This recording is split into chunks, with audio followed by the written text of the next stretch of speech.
Hey, what's going on, guys? Bluntguts here. This is a Watcher of Realms video. Thank you so much for tuning into my channel. I truly appreciate it. I've got some exciting data to share with you today. I've got the results of my testing of the poison comp. We're going to be taking a look at the comp as a whole, and then I'm going to break Numera out. We are going to test her as a piercer, compare her to Sun Wukong, as well as to Hex. And we're going to see exactly how much damage she's gaining by being used in this new poison comp or meta or whatever you want to call about it. Guys, I can tell you right now, Numera is a flat out monster when she is in this poison comp. I can't wait to show you these numbers. But first, I just want to say thank you to everybody for showing me so much support in the last couple of videos. You all really answered my call. You clicked that thumbs up button. You liked the video. Please do the same with this one as well. Thumbs up this video so that it gets more exposure, so more people do see this. I do think this is valuable information for the community, so please do help me spread the word. And, you know, full disclosure, promote my channel as well. I would really appreciate it. Beyond that, if you are planning to spend to buy some more summons to get either Nastya or Numera, or hell, maybe you want Valeria or Sargak, I don't know. But either way, if you are planning to spend this weekend, I do have a link in the description of this video, as well as in the pinned post at the top of the comments section. I want to be transparent with you. Anything you do buy after you follow that link will benefit me. I'm not telling you to go and buy, but if you do want to support me, that is another way that you can do it, other than, of course, like I said, clicking that thumbs up button, subscribing to my channel. Appreciate it. Thank you for sticking with me through that self-promotion. Let's go take a look at the comp that I used to test. All right, guys, here is the comp that I did use. We've got Nastya, we've got Numera, we've got Vorn. Those are the three founding members of the poison comp. I'm hesitant to call it a meta. I'm not going to do that preemptively, but they are quite strong when together, as you will see in a moment. Hex, I have in there with Eovar as a lead, as a measuring stick here. Hex has been tested many, many times, and I did want him in there so that we had a point of comparison with a known quantity. Hex is really just in there to give an idea of how much damage these units are doing relative to what some of the units that we are more familiar with are doing in this game mode. Beyond that, I do have Elwyn in there for Rage Regen. That's going to benefit everybody equally, obviously. I also do have the Auchan in there, who is going to be providing inspiration to everybody. One caveat that I am going to mention here is that the penetration buff that Diaochan does provide is only going to be provided to the poisoners here. Nastya, Numera, and Vorn all have higher attack than Hex does, so he is not going to receive the penetration buff. This is not perfect. The Guild Boss 1, even at the Nightmare 4 level, still has insanely low magic resist, so that penetration buff is not going to be a major factor in the results here. Now, I suppose I could have brought in Constance or Dolores instead of Diaochan. However, the problem with that is that inherently, some units would get more benefit from that than the others based on their ultimate timing and things like that. So I felt like this was the lesser of two evils. I didn't want to exclude the inspiration buff altogether because I do feel like having that boost is a boss fight standard, and that's really what we're testing here, is single target boss damage, which is what this poison comp is intended to do. So in any case, guys, I'm going to show you a sample run right here, and afterwards we're going to go take a look at the data, and I'll show you exactly how the damage increased for all these heroes as I awaken them in lockstep with one another. Let's take a look at the run.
All right, guys, I hope you enjoyed that. I've got the results up here for every single awakening here. Just as a reminder, I did start with everybody at A0. I did awaken them for each successive test. Everybody got awakened at the same rate. So when you were looking at the A1 row right here, everybody was A1 at the time that these numbers were recorded. Same thing with A3, A5, and A0, of course.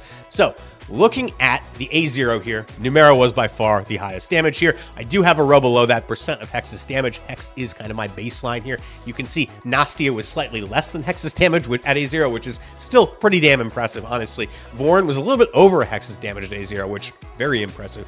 Numera, on the other hand, blew Hex out of the water, a full 32.38% damage more than Hex, coming in at 192 million damage at A0 in this comp. Now, reminder, this is with Nastya at A0, which is likely how everybody is going to have her, everybody who does pull her anyway, if you're lucky enough to pull her.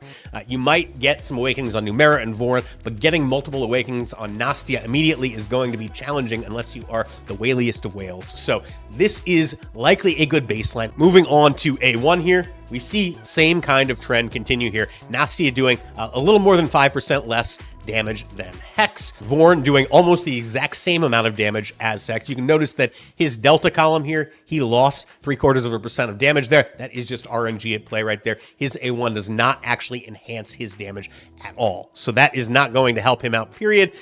Numera, on the other hand, gained quite a bit. She gained 10% damage going from A0 to A1, and she did almost 140% of Hex's damage, so a full 40% increase over what Hex was able to do, coming in at 212 million damage to Hex's 152 million damage at A1. At A3, we do see this trend continue here with Hex doing 215 million damage. He is solidly in second place right now. He does gain a ton on his A3 when essentially he doubles the duration of his ultimate effectively.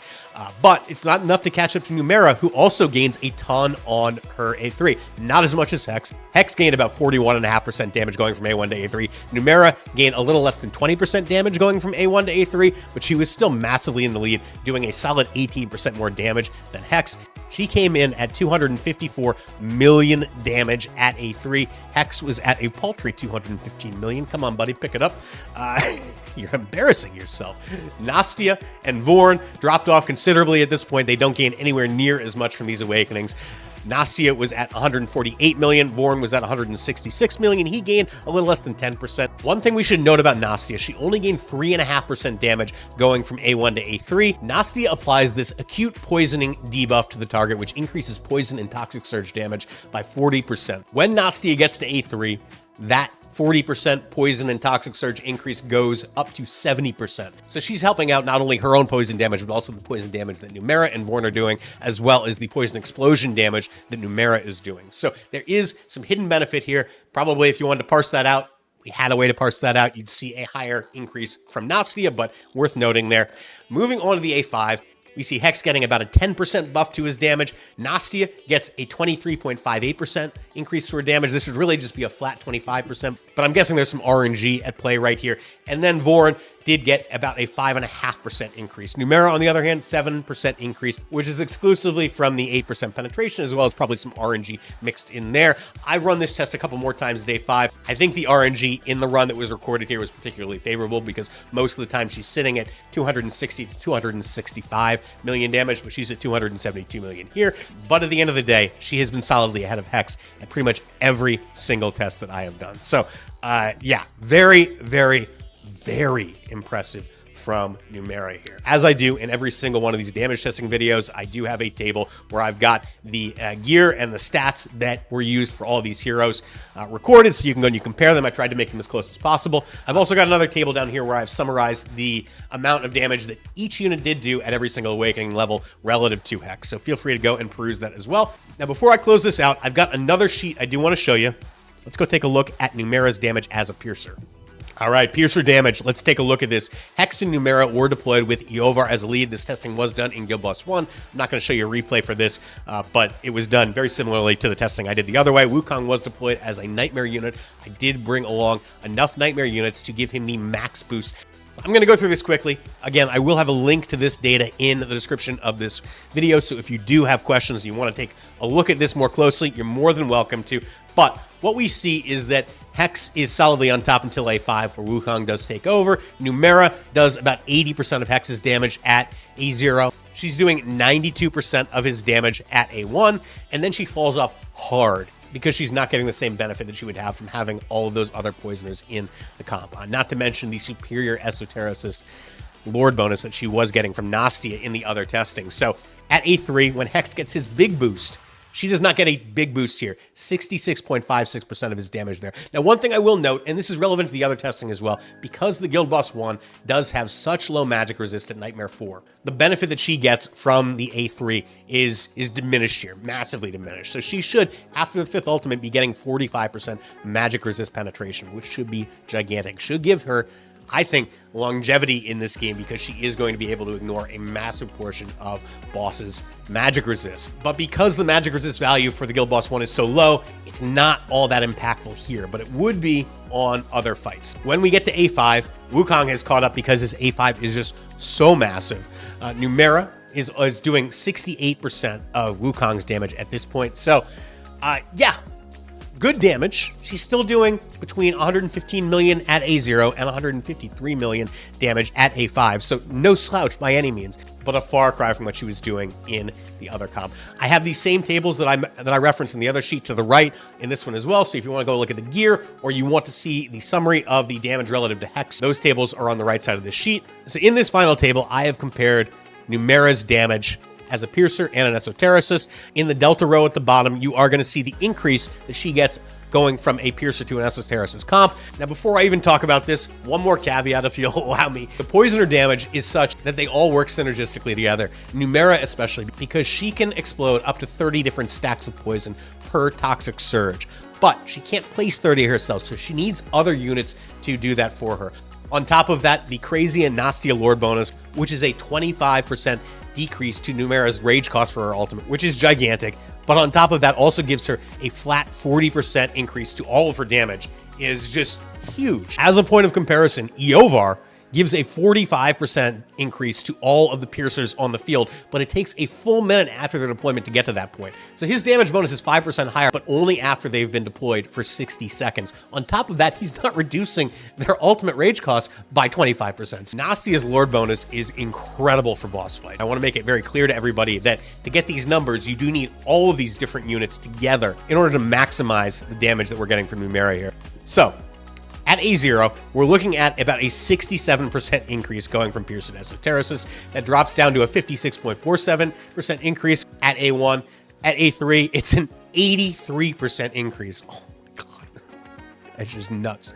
And then at A5, that is a 77.84% increase. So, you're looking essentially, by the time you get to A5, more or less an 80% increase in damage going from Piercer to Esotericist. The last thing I will mention is that Nastya does also provide a 30% magic resist reduction debuff that is up 100% of the time. That is big. It's not as big in Nightmare 4 Guild Boss as it would be in a lot of other content where magic resist values are higher, but that is something that she didn't have as a piercer as well, so her damage is getting enhanced that way. There are a lot of factors that are contributing to the disparity here, but it is a massive disparity. And if you can assemble all these units together, I think there is an argument to be made that this is going to be the premier boss-killing comp, at least from a magic damage perspective, for an extended period of time. I think you're going to see a lot of this in Codexes. I think you're going to see a lot of this in Abyss 1. I think that, the problem really is that you need awakenings. You need awakenings on Numera in particular. You need awakenings on Nastya, get her up to A3 to really maximize that damage. But from what I've seen,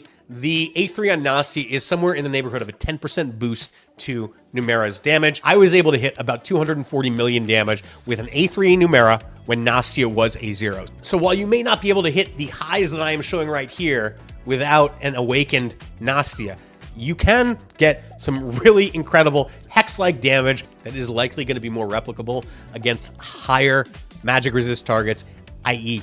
endgame targets, than Hex's damage is, because he doesn't have the same level of penetration. On top of that, she does do a significant portion of true damage as well, so there's a lot of things about her kit that are going to make her a very compelling boss killing machine, pretty much regardless of what the magic resist of the target is. In any case, guys, thanks so much for tuning into my video. I do hope some of this data was helpful as you're trying to consider whether or not it makes sense for you to pull this weekend. I think the Numera is going to be really great, but I also think that you kind of need Nastya to be able to really maximize her. I am going to be putting out a video tomorrow where I'm comparing Nastya and Vixera, who is kind of her epic counterpart. I want to compare the poison comps damage using both of those lords and give you an idea of what the free lord, the epic lord, Vixera, will do for you versus what Nastya will do to you. But spoiler alert, Nastya is quite a bit better, so, temper expectations. But at the same time, Numera is really good either way, so I don't think she's a bad investment, and I think that long-term, Nastya is going to be somebody that a lot of us do want to get on our accounts, especially for endgame players that care about boss damage codexes, things like that. Just my perspective, but sound off in the comments. Let me know what your thoughts are. You can be rolling the dice this weekend, seeing if you can't get some or all of these heroes. I know I will be. Like, subscribe, all that jazz. Thanks so much, guys. Good luck to you this weekend. Whatever you end up doing with your summons, I will catch you all next time.